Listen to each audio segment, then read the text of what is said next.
Ladies and gentlemen, good day and welcome to the Tata Power Q2 FY21 earnings conference call. As a reminder, all participant lines will be in the listen-only mode, and there will be an opportunity for you to ask questions after the presentation concludes. Should you need assistance during the call, please signal an operator by pressing star then 0 on your touchtone phone. Please note that this conference is being recorded. Today, we have Mr. Praveer Sinha, CEO and MD, Tata Power, and Mr. Ramesh Subramaniam, CFO, Tata Power with us on the call. I now hand the conference over to Mr. Praveer Sinha. Thank you, and over to you, sir. Thank you, Raymond. Good evening, everyone, and welcome to the earnings call of Tata Power for Q2 of FY21. With me on the call is my colleague, CFO Ramesh Subramaniam, Financial Controller, Anand Agrawal, and the Chief of Investor Relations, Mr. Soundarajan Kasturi. Q2 has been an eventful quarter for Tata Power with a robust operational performance across all businesses and significant deleveraging through a number of measures that we had laid out in our long-term strategy. Despite COVID-19, the company has achieved very good progress in this quarter. We have seen a sharp recovery in demand with sales in our distribution circles picking up almost 35% compared to Q1, though it's little below than the previous year. Collections in the distribution business has improved, though it was severely impacted in the Q1, and we expect that it will become much better going forward. Our overdues from state discoms have also come down in the last 2 quarters. All our thermal assets have run on higher availability. CGPL under recovery reduced sharply with the falling coal prices, better coal sourcing and logistic management. The fuel FOB under recovery has reduced from 52 paisa in Q2 FY20 to 46 paisa in Q1 FY21 to 30 paisa in this quarter. With the fall in FOB prices led to reduced profits in the coal companies. On a combined basis, CGPL and coal-related businesses generated a combined profit of rupees 39 crores without one-offs. We now have 2 back-to-back quarters of profit in this cluster. With the planned debt reduction in CGPL and the merger with Tata Power, CGPL issues are now fully contained and it is likely to become self-sustainable in future. We continue to improve availability across the renewable assets with the company taking over the operational control of certain wind sites and certain preemptive maintenance activities carried out through RCM. However, in the last 2 quarters, we saw very low wind speeds across India due to weather patterns which led to significant reduction in generation. The pickup in the economic activities as lockdown restrictions have been relaxed have helped in our EPC businesses returning to normalcy. Tata Power Solar's total revenue jumped from 405 crores in Q1 to 1014 crores in Q2. Solar EPC business continues its rapid growth with orders received in Q2 of rupees 1556 crores for 347 megawatt of solar projects, taking the total order book to almost 8,687 crores as of end September, with nearly 2.2 gigawatt of large projects in pipeline. The delays in project execution during the last quarter will be made good in subsequent quarters as we are seeing increased site activities. The current order book is likely to be executed over next 12 to 18 months. Similarly, Tata Projects turned to profit of rupees 41 crore this quarter compared to a loss of rupees 35 crore in the last quarter. With all these improvements, we have clocked a 10% growth in reported PAT to rupees 371 crores compared to reported PAT of 339 crores last year.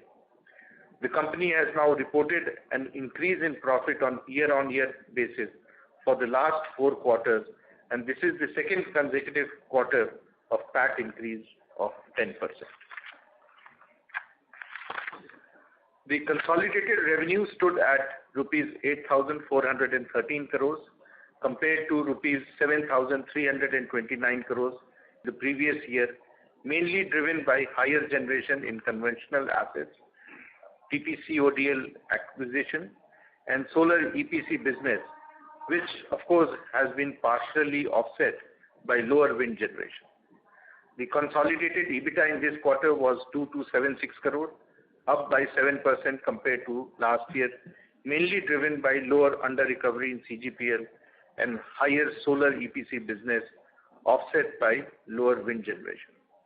The lower coal prices affected the profit of coal JVs in this quarter, but due to improved business in Tata Projects and Prayagraj, the underlying business EBITDA is 7% higher at rupees 2,472 crores this quarter.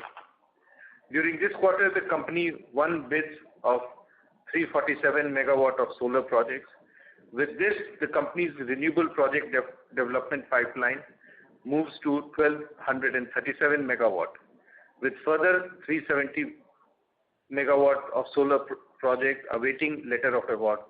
The total renewable portfolio of the company will grow to 4.4 gigawatt when all these projects get implemented. Moving on to the balance sheet and the progress on deleveraging, we have seen a meaningful reduction in the debt with the receipt of balance ship sale consideration and completion of preferential equity issuance. This helped us to reduce the net debt from rupees 43,578 crores as on 31st March to rupees 36,840 crores by the end of this quarter. Our debt equity ratio has sharply reduced to 1.52 from 1.81 times in previous quarter.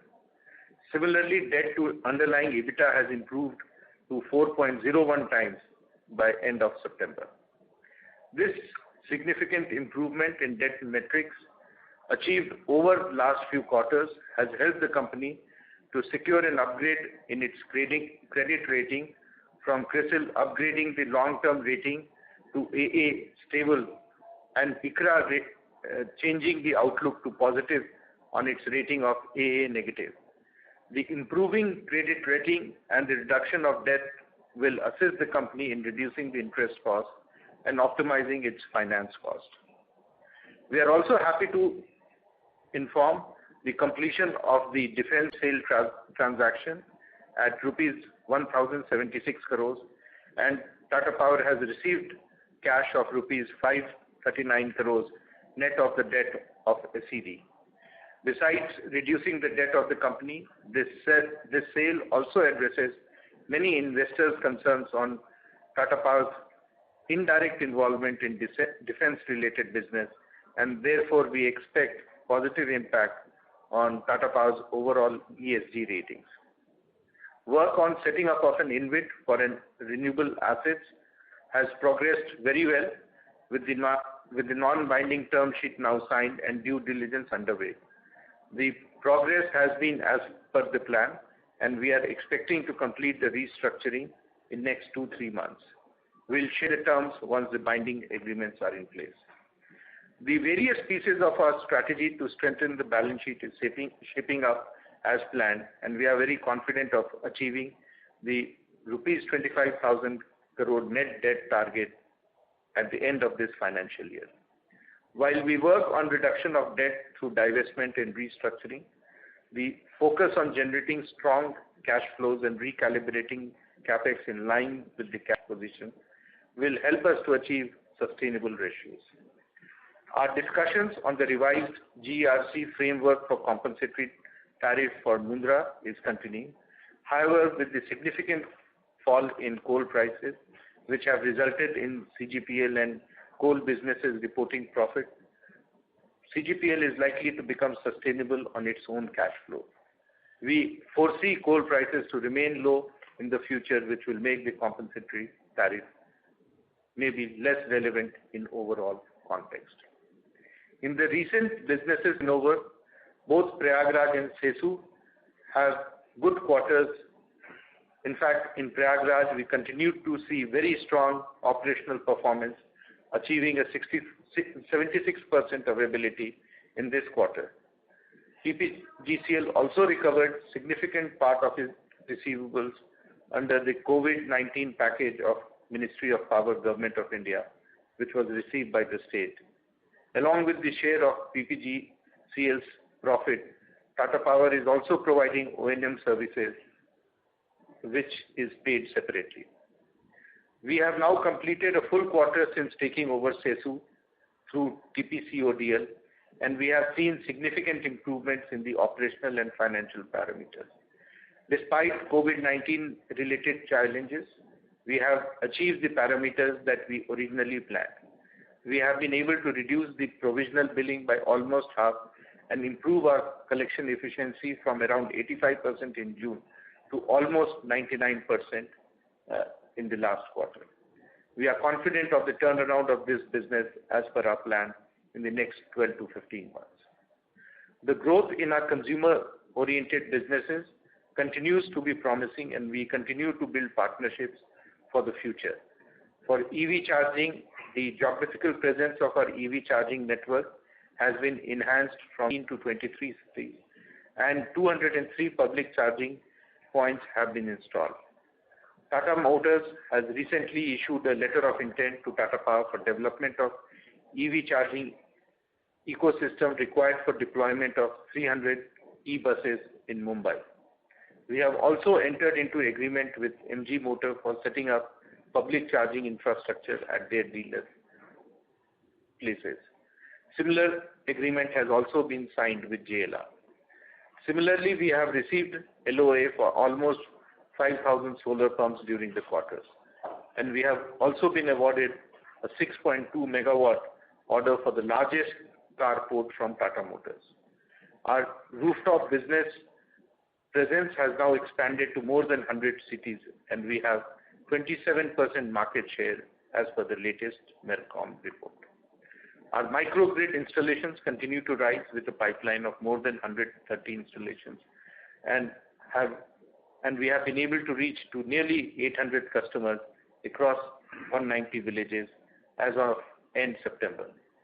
Agreements have been signed with partners to provide efficient electrical appliances, and also along with grassroots energy to explore electricity generation through biomass and biogas technologies. The company continues to make considerable progress towards its long-term strategy, and appropriate actions have been set in motion to address challenges of individual businesses so that the company can deliver an overall value to its shareholders and investors. We are excited about this journey and are grateful for the support and patience shown by all of you in this journey. I now hand over the call to Raymond for question and answers. Thank you very much. We will now begin the question and answer session. Anyone who wishes to ask a question may press star and 1 on the touchtone telephone. If you wish to remove yourself from the question queue, you may press star and 2. Participants are requested to use handsets while asking questions. Ladies and gentlemen, we will wait for a moment while the question queue assembles.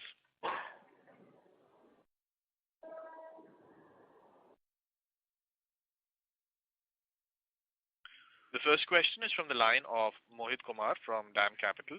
Please go ahead. Yeah. Good evening, sir, and congratulations on good set of numbers. So my first question is, sir, I do understand that you'll not be able to share, the valuation of InvIT. But sir, can you broad understanding of the timeline, and are we confident that we'll be able to, close the deal by March 21, including the entire transfer of the asset to InvIT? Yes, I think before the end of the year, definitely we are confident it'll get done. In fact, we are trying earlier, but definitely before the financial year ends, we'll be completing this. What about the binding term sheet and any kind of idea on the leverage you are expecting in the InvIT?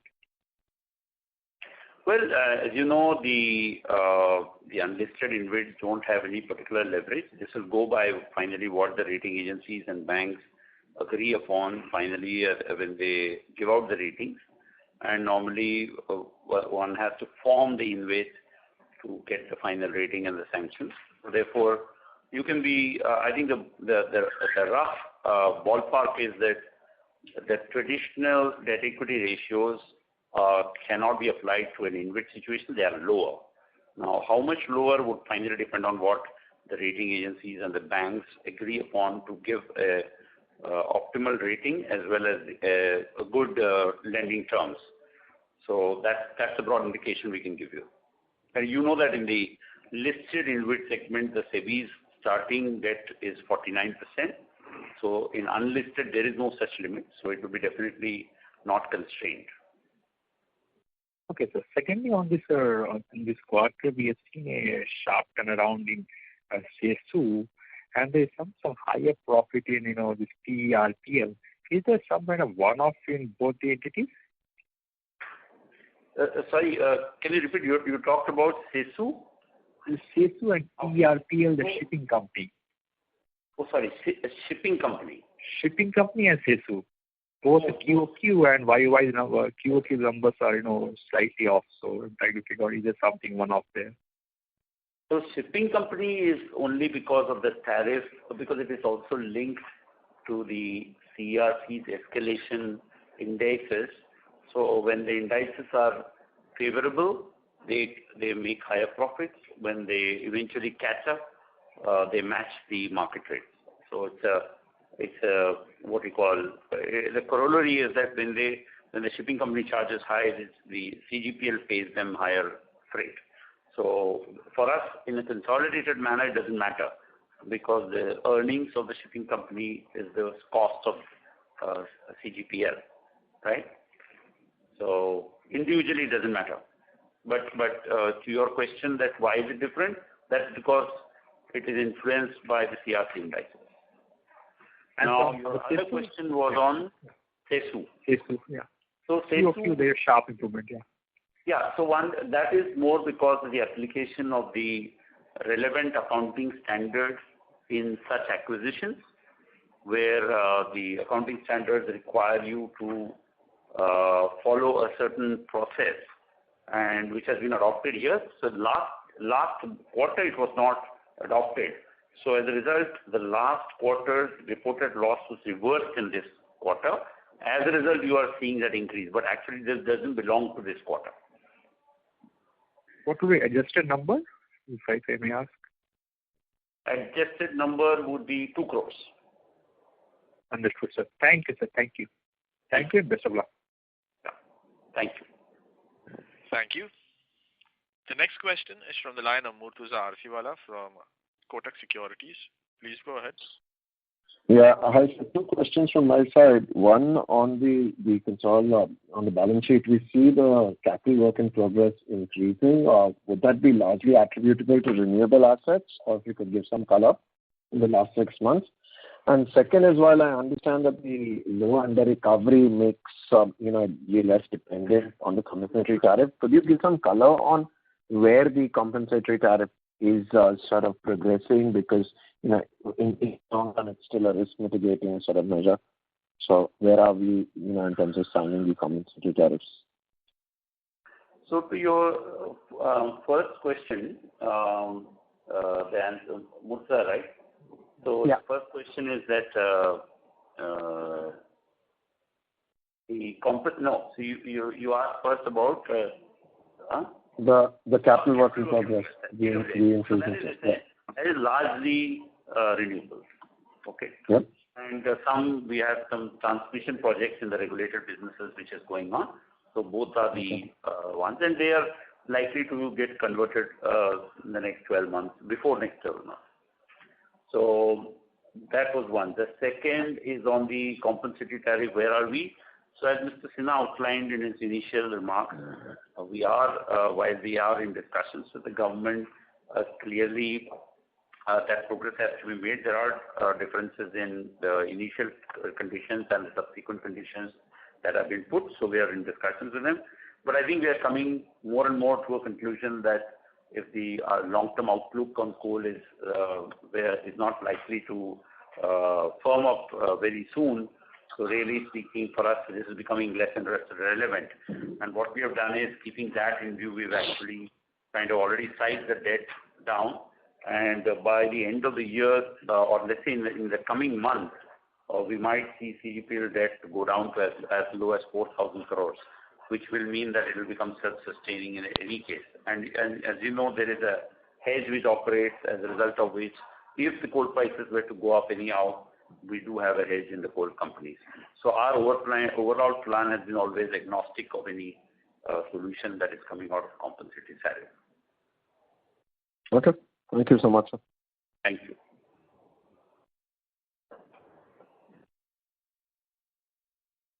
Thank you. The next question is from the line of Puneet Gulati from HSBC. Please go ahead. Yeah, thank you so much. So just continuing on this.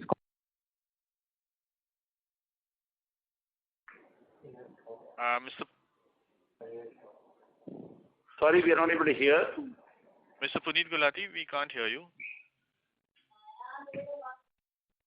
Hello, can you hear me? Yes, sir, we can hear you now. Please go ahead. Okay. So on the compensatory tariff, is it fair to assume that you are not pursuing the issue with as much vigor as you would have been earlier? I think you are putting words. We are. Our view is that if they come on our terms, it could have been a different issue. But right now there is no such traction. So okay. Also, for us, see, we can't be running the business on certain things just going our way. So we are planning completely to make this business run on its own, and that's the steps. Those are the steps we are already taking. Okay, great. My second question is, in your standalone balance sheet, there is a 17,300 crore of debt which has significantly come down. Out of this, how much would relate to the regulated business?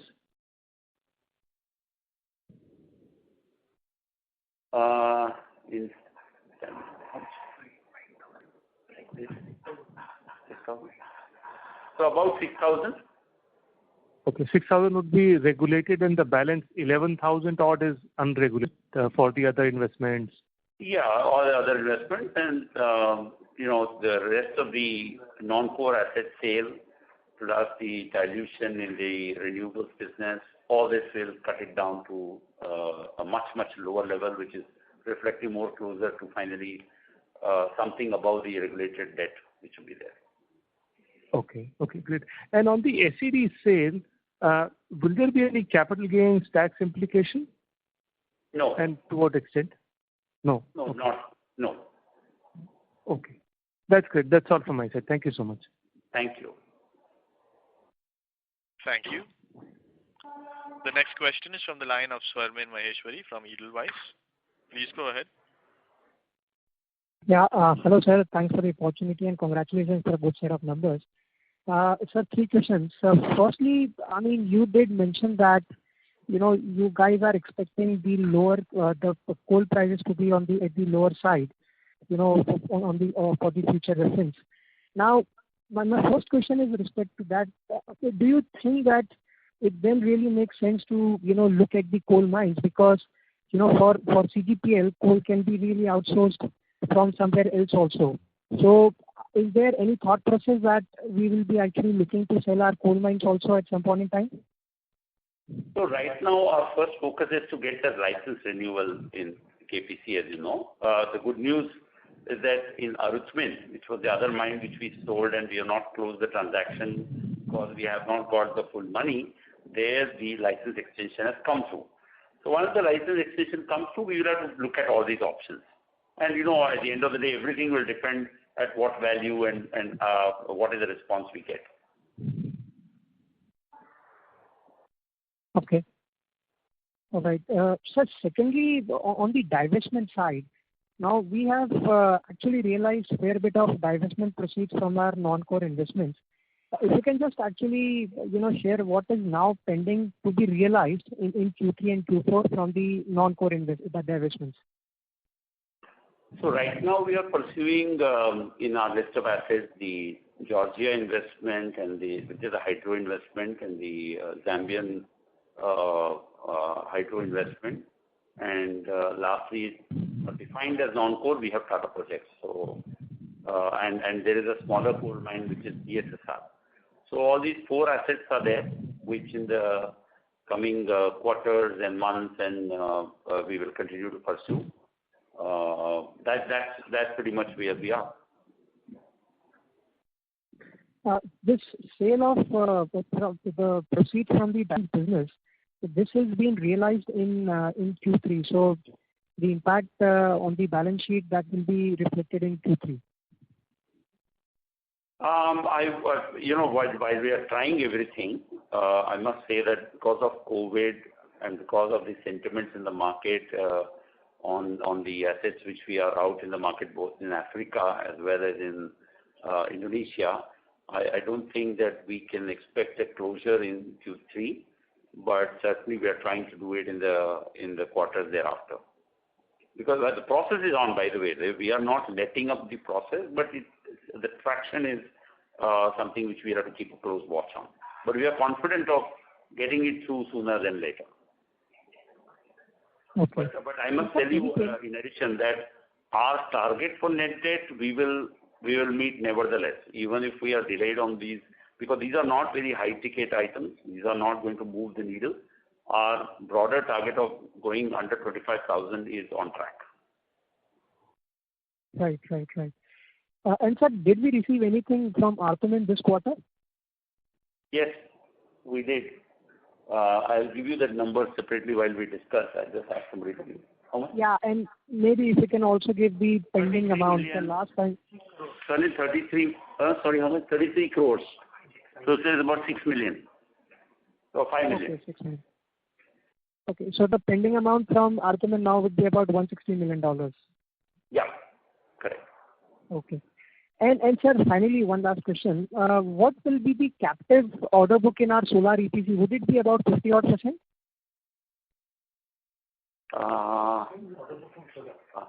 Captive. What is the balance? Third party order? 45%. Third party. So about half is captive. Right, sir. Perfect. Thank you so much, sir, and wish you all the very best. Thank you. Thank you. Yeah. Thank you. The next question is from the line of Anupam Goswami from B&K Securities. Please go ahead. Yeah, hi, sir. So my first question on the stake sale of renewables to the InvIT platform, from a consideration point of view, how much premium also can we look at? And the next question is on, sir, as you said, the coal prices, you foresee a subdued prices on a net-to-net effect, taking CGPL as well as the coal SPVs. Where do we see our profit in those two segments going forward? Okay, to your first question on the premium on the sale of renewable assets, I'm afraid we can't share with you right now because the transaction is still in process. So as and when the final value will be available, we will be informing formally. But you know the market, so you are in a good position to assess that. But and your other question on net on CGPL and coal. So once we complete our debt restructuring of CGPL, then we expect that together these two assets will be a slight positive, and they will continue to be so regardless of the coal price, because one or the other will take the benefit of the movement in coal prices. That is the whole objective of ensuring that we don't put any more equity or support into the combined assets. Okay, so just to as you mentioned that the consideration and transaction taking place and you can't disclose, just what is the benchmark that that is being decided on taking on a premium on this? What kind of parameters that looked at? So Anupam, I think you are in this business, the standard parameters are in these kind of businesses an EV to EBITDA or price to book or DCF or a combination of all these things. This is the standard valuation and we follow the same methodology, or even the investors follow the same methodology. So the only limited point is we can't guide you with a number because we are in transaction mode, so we can't disclose that number. But you can see the latest deals that are happening in the market, and I'm sure that you'll be able to get to a ballpark. Right. And getting that. And sir, last question on the when can we expect the restructuring, as in the merger of CGPL to the standalone as well as the Tata Power Solar? So both these are now, the merger proposals are in NCLT and hearings have begun, and we expect, of course it's difficult to say that on behalf of NCLT, but I think next 3 to 6 months should be a reasonable time period by which these things should be over, because in between we do have processes of creditors meeting or shareholders meeting, etc.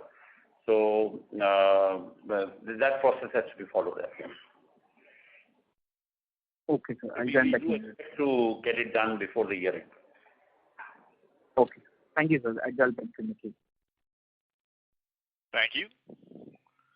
The next question is from the line of Aniket Mittal from Motilal Oswal. Please go ahead. Yes, thank you for the opportunity. So firstly, I think we won certain projects on the renewable front itself. So, just trying to understand what would be the overall capex that we're expecting for FY21 and for FY22, particularly on the renewable front. So we have currently about 650 megawatt of assets under construction, and typically that would be about close to 3,000 to 3,500 crores. We would be spending probably more than half of it, or a majority of that capex to be over in this year. Some spillover, depending on the progress, would be there in the next year. Okay. And how much of that do we expect to commission this year? So commissioning this year, we're targeting 650 megawatt, but maybe it will get spillover to next quarter. That will, because of COVID, a lot of delay has happened in the first half. So we are catching up. Okay. So we also have other projects, right, that are lined up. I think the work would have started, but we still have. So what the overall dependency is higher than 650 megawatt, right? The 650 is our own development. Okay. That is under construction. Okay. Understood. And just from an overall perspective, let's say 3,000 to 3,500 crores on the renewable front, how much on your regulated businesses can we expect the capex to be? Because I think there are certain FGD plans that we had for from our mistake. So I will tell you the number. The total capex that we expect in this year, FY21, is going to be about 3,800 crores, in which half of them would be renewable and the rest would be amongst various regulated businesses, and there will be some for the new businesses, which is essentially EV, and some would go into some of the non-regulated businesses. But largely, about 85 to 86% of this is going to regulated and fixed tariff businesses. Sure. And also from the solar manufacturing front, we've seen a decent uptick in the execution during this quarter. What sort of execution can we expect, let's say, over the next 12 months or so? We do have a healthy order book. I'm just trying to understand in terms of, let's say, revenues. Is everything normalized? I mean, what sort of execution do we see over there? I think the current order book, as you know, is 2.2 gigawatt, right? That is the order book. Right.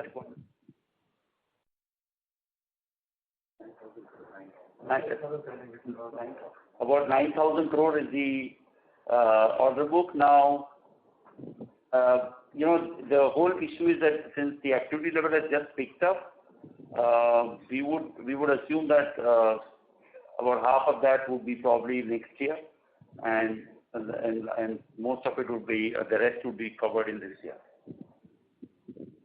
Okay.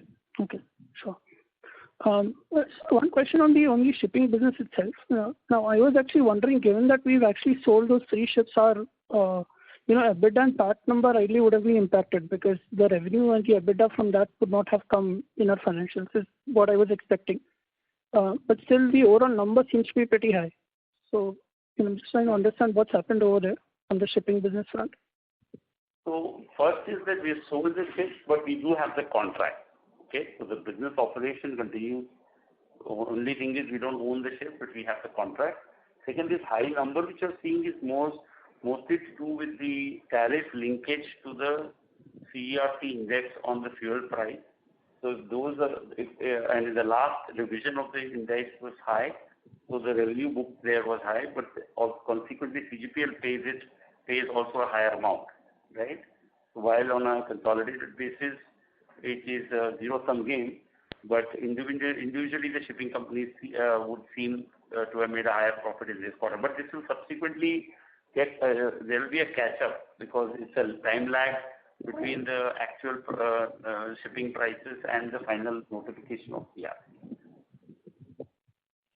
So just when you said that we don't own the ships but still have the contract. So the revenue and EBITDA from this is still flowing in, is what you're saying.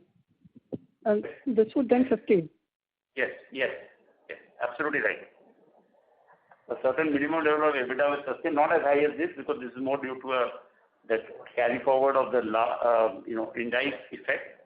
Once the index is normalized, we'll be having a slightly lower number, but yes, there will be EBITDA. Okay. And for the second front, you mentioned that we've done an adjusted PAT of around 2 crores. So I'm just trying to understand what is the overall T&D loss over that sector?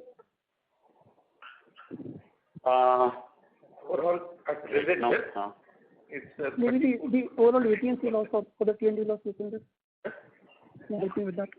28. Just 1 minute. I just tell you. At present. Over end. Let's take it.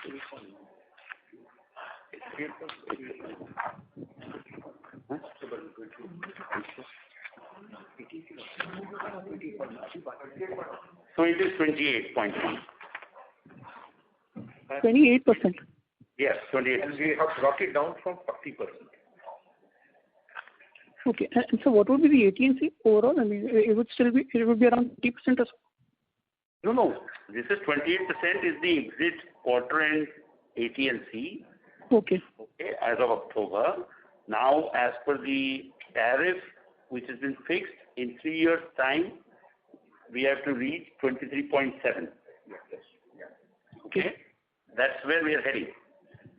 Okay. And largely, our trajectory in terms of the reduction of AT&C loss would be similar to that has been sort of the normative T&D that has been fixed in the tariff. Is that fair to assume? No. So the correct statement to make is the trajectory is in line with what was, let's say, targeted in the bid. Because if it is higher, then you will see losses in the results. Exactly. Right? As long as you are seeing positive, that means we are on track. Sure. So I mean, with an AT&C loss of 28%, we are coming with a positive number. That means largely it's close to the normative number. Yes. Okay. And so maybe in your PPT, you mentioned sort of a broad sort of outline in terms of the consumer-facing businesses that you're highlighting. So could you give certain insights into what sort of revenue or profitability can we expect from some of these businesses, particularly in the solar pumps front or the EV charging front from, let's say, a 2-year perspective? We don't give too many forward-looking statements. I think we had shared with you all the FY25 target on all these businesses. Right. So we are tracking them on a 6-monthly basis because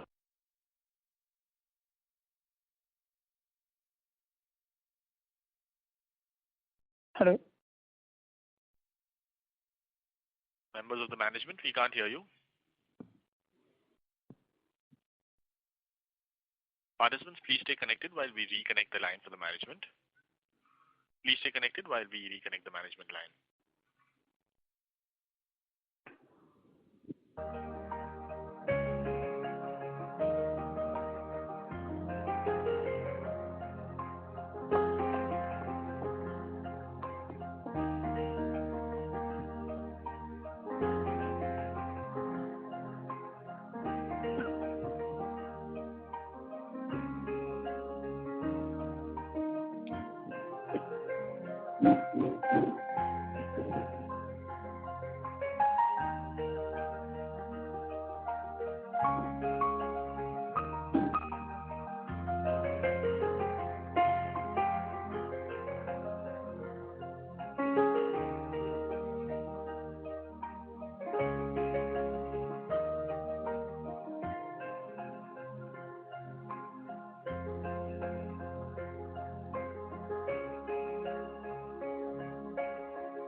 Thank you for patiently holding your lines. We have the line for the management reconnected.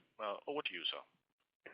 Yeah, I think the question was around how are we doing on the new businesses of rooftops and pumps, etc. I must say that this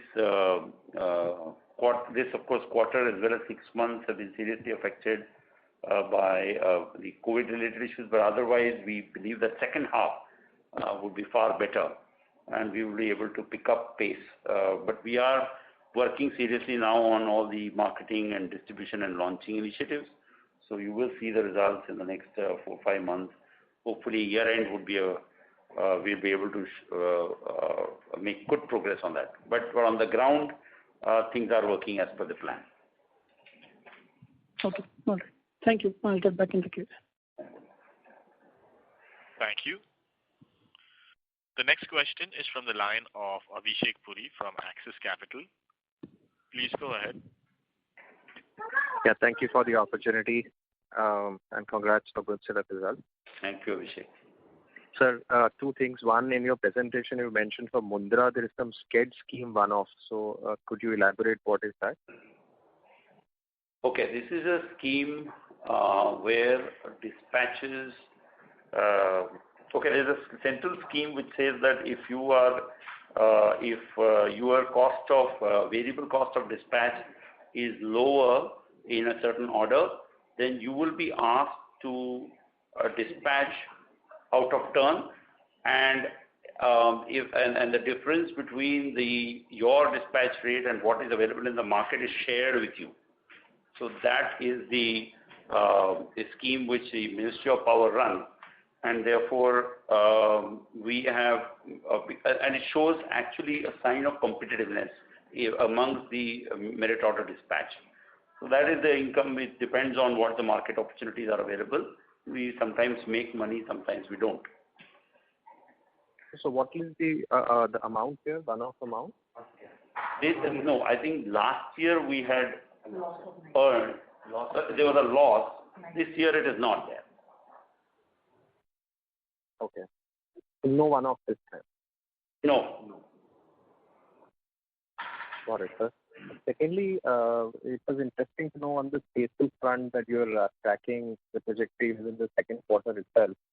Could you tell us in terms of the accounting change that we would have done or followed here? Well, it's not accounting. Okay, let me put it this way. It's not accounting change. It is that adoption of the standard, because remember that the first quarter, there was not even, we didn't have the proper accounts also from the takeover of the company. So we could do the accounts finally in the second quarter only. And the accounting standard says that if you have a business acquisition which has a certain trajectory of investments in the initial period, and then that investment is recovered in the revenues later on, then you can offset, you can take it to the balance sheet, because these are plans, and therefore as long as it's sticking to the plan, it doesn't affect your bottom line. So that is why we said that we are tracking it, because that's the way the standard works. That if we don't track it, then you'll have to provide for the loss caused by not tracking it as per the plan. Fair enough. That's well understood. So in this scenario, would we put some of the capex and interest and depreciation into balance sheet, right? No. So as far as the new investment is concerned, which is capex, that will reflect as ROE, just like any other regulated business. Right. Okay, that will come to the P&L. Only the AT&C related deficit would go into the balance sheet. And positive also. If you are doing better than the plan, then it will be positive. Portion will go to the P&L. If it is worse than the plan, then the negative will go to the P&L. Well understood, sir. Thanks for that clarification. And lastly, the merger tax benefits, what would be that amount and when can we realize this? This is subject to NCLT hearing right now. Yes, subject to NCLT, and it is effective 1st April 2020 as per the NCLT application. So whenever the order becomes effective, it will become effective from 1/4/2020. So the tax benefit in that sense, assuming that the scheme will get approved, have started to already tick. But you can't recognize it until the order comes. Okay. And for the regulated business, we cannot take these tax benefits, right, for the Mumbai regulated business? No. Until the order is in hand, you can't. And if we are able to do the InvIT here, sorry, just a clarification on this, if we are able to complete InvIT, say, before end of this year, so a large part of that gain can be offset against this? Yeah, if there is a capital gain on that, yes, it can be offset, of course. And also there is a past gain loss also available. So therefore there's room for that. I was just trying to understand how soon can we utilize this? No, it will be effective. See, the meter started ticking. It's just that you can't click it until the order comes in hand. Right, sir. Right. Thanks so much and all the best, sir. Thank you, Abhishek. Thank you. The next question is from the line of Shubhadeep Mitra from JM Financial. Please go ahead. Good evening, sir. My questions were around CESU. So just wanted to get an understanding that given the COVID-related impact, has there been any regulatory relaxation that is available on the AT&C loss thresholds as per the earlier contract? No, there is no relaxation, but I think the regulator has promised to look into the trajectory if required. But as of now, since things are getting back to normalcy, we don't see any special relaxation. Okay, understood.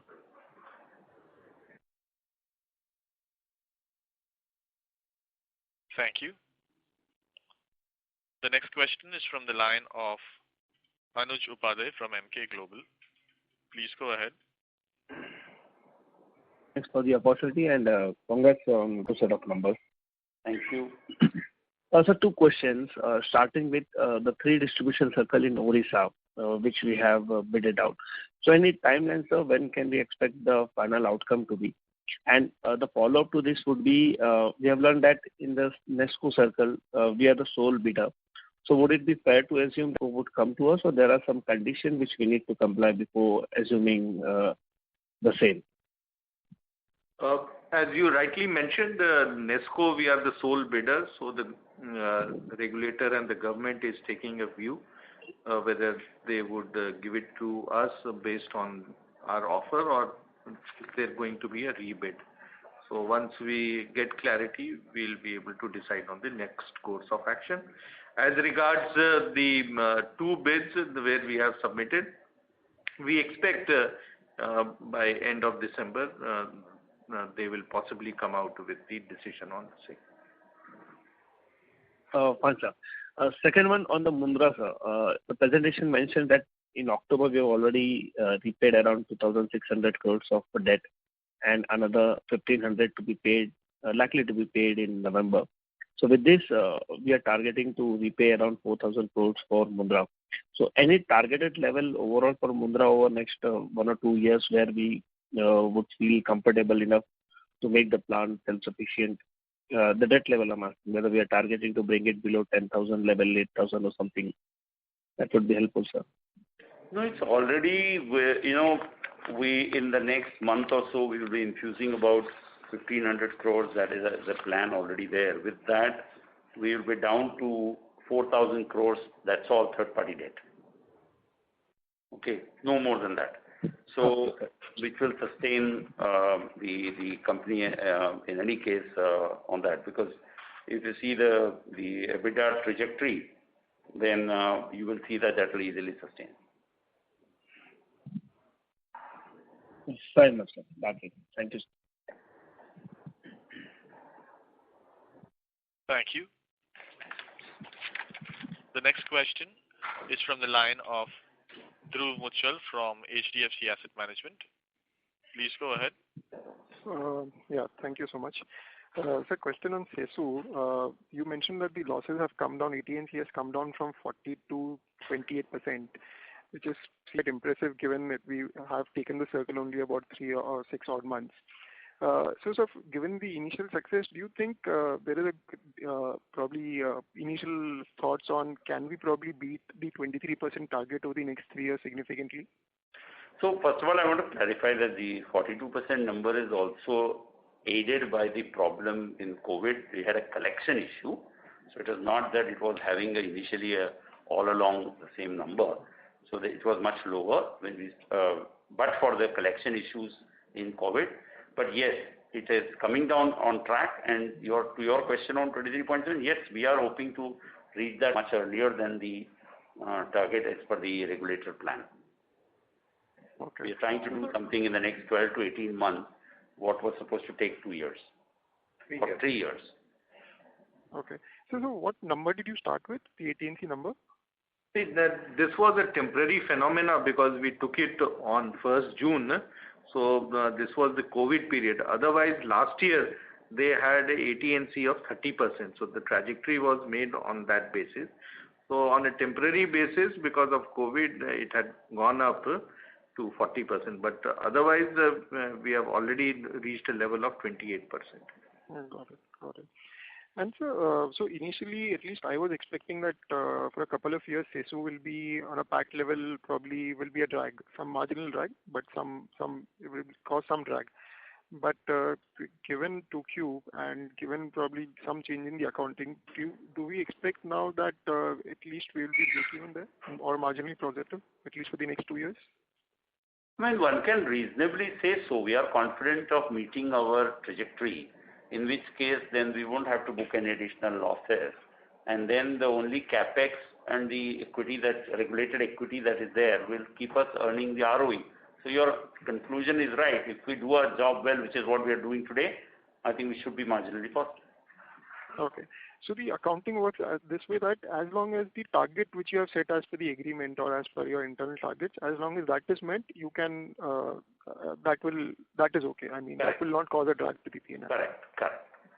Got it. So the target for, by the end of third year will be around 23%, which currently the actual loss is around 28%. Correct. Got it. Nice, sir. So secondly, if I look at the Mundra plus the coal JVs and plus the logistic companies, this quarter is the best ever quarter that you have done probably in the last 2-3 years. I understand one part is because of the logistics one-off that you mentioned. But sir, is it fair to say this is not a one-off because that Mundra is already paying that amount. So in the next quarter, Mundra will have a higher EBITDA and there will be a lower EBITDA in the logistics company. Correct. So this is not a one-off as such. This is just this is a one-off as far as shipping company is concerned. Okay. But from a pure complete perspective, no. Not a one-off. So, sir, if you can say something on what's driving this strong performance, is it the Mundra, I mean, some efficiencies that you're probably gaining in Mundra in terms of lower coal cost or, what's driving this? Because after the shipping company, we thought there should be some impact on the EBITDA. I mean, I understand they will still generate EBITDA, but there should have been some impact on EBITDA. But despite that, the numbers are quite strong. So that was the... Yeah. So the reason is twofold. While the market fell, our mines also launched very strong cost control measures, and they've been able to reduce, absorb a significant portion of the price decrease in the market. And that is, that's something which our coal companies do it, but they've done a good job in these last 6 months in terms of cost cutting everywhere, and therefore they have reduced the impact of the price. On the other hand, in CGPL, we have managed to purchase coal at much lower than the market, and that is also because of, I would say, taking advantage of the current market. We have been able to buy good shipments at attractive prices with higher CV. So when you do a combination of good quality and cheaper logistics cost and cheaper FOB price, you end up beating the market price. So I think what has happened is in this quarter especially, and we have been seeing this for the last 6 months, that our ability to squeeze costs in a glut scenario is much higher at CGPL level, and the coal companies are tackling the price decline by putting severe cost control measures. So it's both ways. Got it. So, sir, if I have to put it this way, the under recovery absolute amount will be about 200 odd crores for the quarter. If I just do the volume into the under recovery amount that you have given. Right. So how much of that would have been higher if this efficiency sourcing would not be there? Oh, it's difficult to give one number for efficiency sourcing because the quality and quantity and CV factor. Maybe we could give you some rough number. Maybe later on Rahul will share with you. Okay, sure. And so just last two quick ones. In your presentation, you mentioned that 150 megawatt at Methon is the PPA is expiring. Yes. So, okay, so the PPA is getting over. Is it the long-term PPA is getting over? No, there is a right to one of the buyers to call off the PPA in a certain interval, which they are opting for. So we will find alternate buyers. So we'll tie up that power with others. Okay. And when is this expiring, sir? It's September 2021. Yeah. September 21. Okay. And sir, last thing, actually this was kind of a suggestion if you can probably help us, because renewable is becoming a bigger portion of your business now. Of the under construction capacity, if you can help us provide what would be the revenue that you will be generating, because that will help us model the business better, because there are multiple projects at different tariffs. So for us, building that is extremely difficult. But if you can help us provide what the potential revenue would be of the under construction portfolio.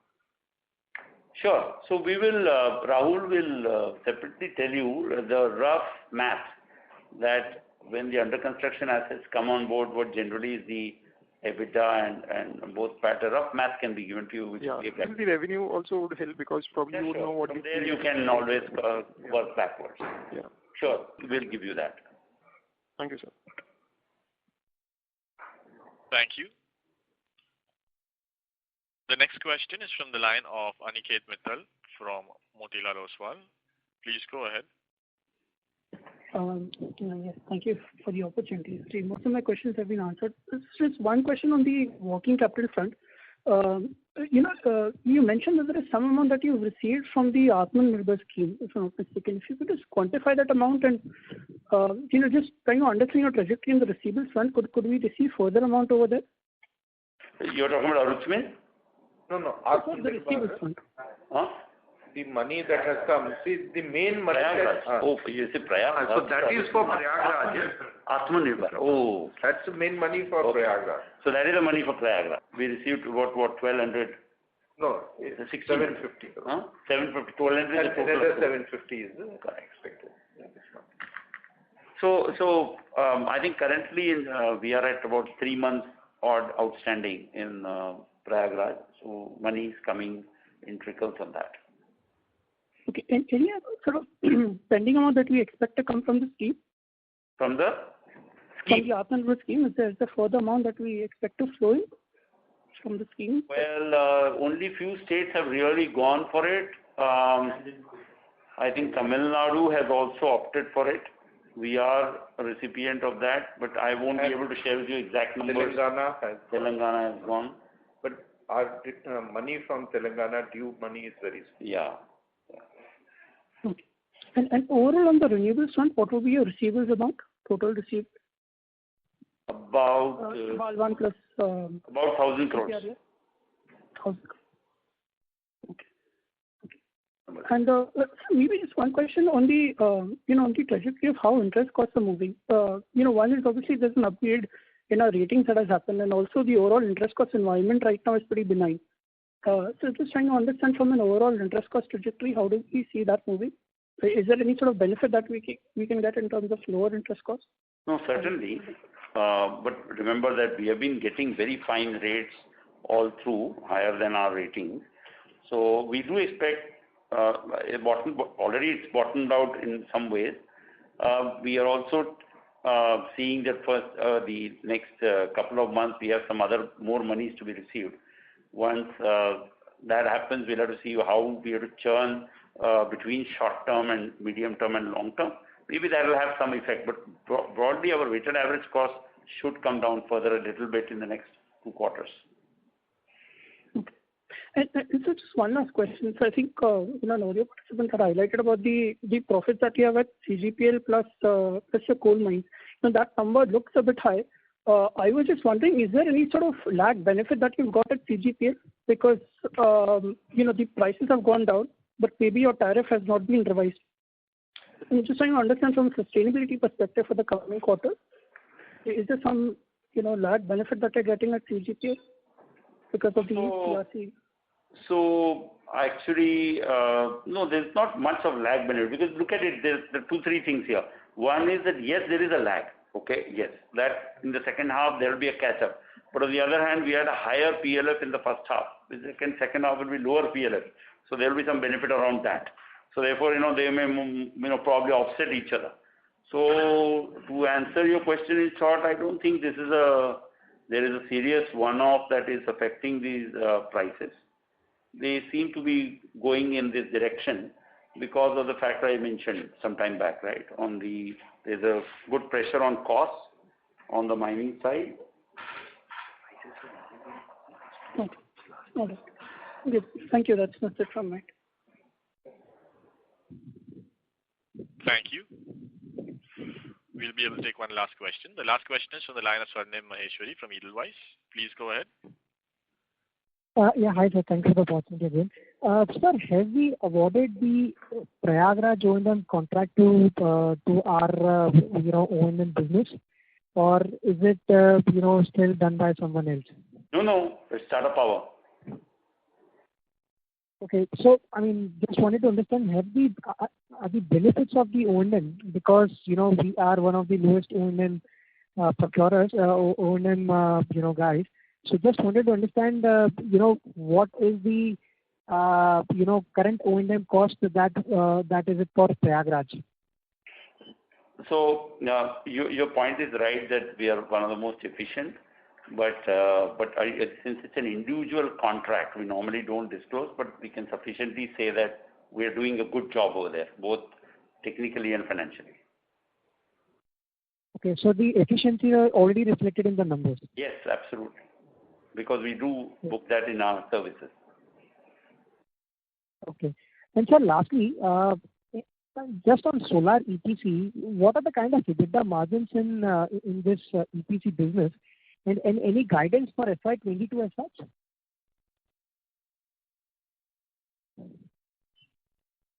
So it's generally in the late single, early double, that kind of range, depending on which contract you piece. But it's not. The market. The market is very tight on EPC. So it's generally in the single digits, but at the end of the late single digits.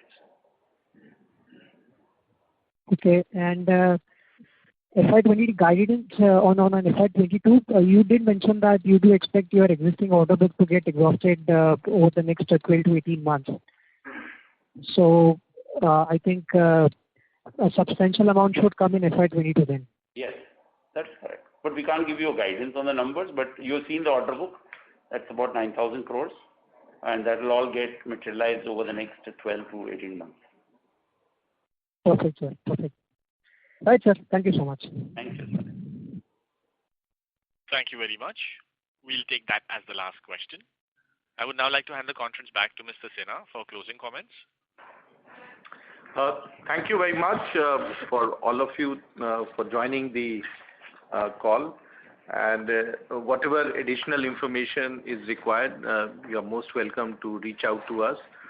My colleagues Kasturi and Rahul Shah will be more than happy to provide you the required information. And you all take care and stay safe. Thank you. Thank you very much. On behalf of Tata Power, that concludes this conference. Thank you for joining us, ladies and gentlemen. You may now disconnect your lines.